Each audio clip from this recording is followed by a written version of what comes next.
نے تحقیقات کی تو پتہ لگا کہ جناب جو اسرائیلی رابطے ہیں اسرائیلی باشندوں سے، تو دستاویزات کچھ ہم آپ کو اسکرین پہ بھی دکھا رہے ہیں. مثلا اگر آپ کوئن پیڈنگٹن کو دیکھتے ہیں تو حسن نواز شریف صاحب اس کے ڈائریکٹر ہیں. لیکن اگلے صفحے پہ جب جاتے ہیں ہم تو ہمیں جو حسن نواز کی اگر ہم کوئن پیڈنگٹن سے آ جائیں اس پہ تو پتہ یہ لگتا ہے کہ حصے دار ڈائریکٹر دو یہودی اس کے نکلے. ٹیمپل سیکریٹریز یہودیوں کی بنائی کمپنی انہوں نے بنائی تھی غالباً 1988-89 میں. ڈیوڈ پرلمین 1994 سے 2011 تک ٹیمپل سیکریٹریز کا مالک تھا. ڈیوڈ پرلمین کی کمپنی کینوپی روٹس لمیٹڈ کا نام بھی پاناما پیپرز میں منظر عام پر آ چکا ہے. حسن نواز کی کمپنی میں باربرا کہن کے حصہ داری ٹیمپل سیکریٹریز کے ذریعے تھی. باربرا کہن اسرائیلی سالیڈیرٹی کیمپین کی بھی کو ڈائریکٹر تھی.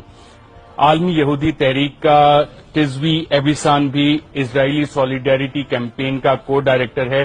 اور اسرائیلی سالیڈیرٹی کیمپین میں باربرا کہن کا جب آپ نام دیکھتے ہیں تو اسرائیلی سالیڈیرٹی کیمپین اور باقی ساری جو زائنسٹ گلوبل کیمپین ہے اس میں یہ نام آپ کو بڑا پرومیننٹ نظر آتا ہے.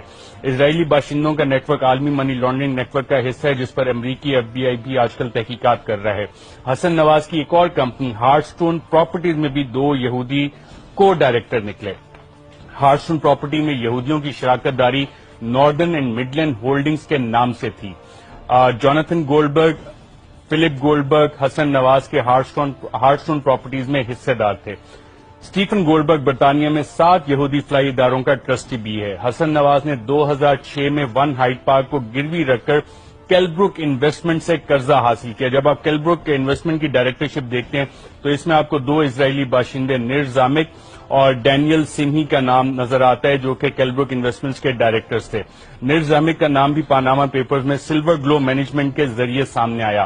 حسن نواز کی کمپنیوں کو پیسہ جو GIT رپورٹ کے مطابق کیپٹل ایفزی سے جاتا تھا جس کے چیئرمین نواز شریف صاحب تھے. اور GIT رپورٹ نے بڑے واضح الفاظ میں کہا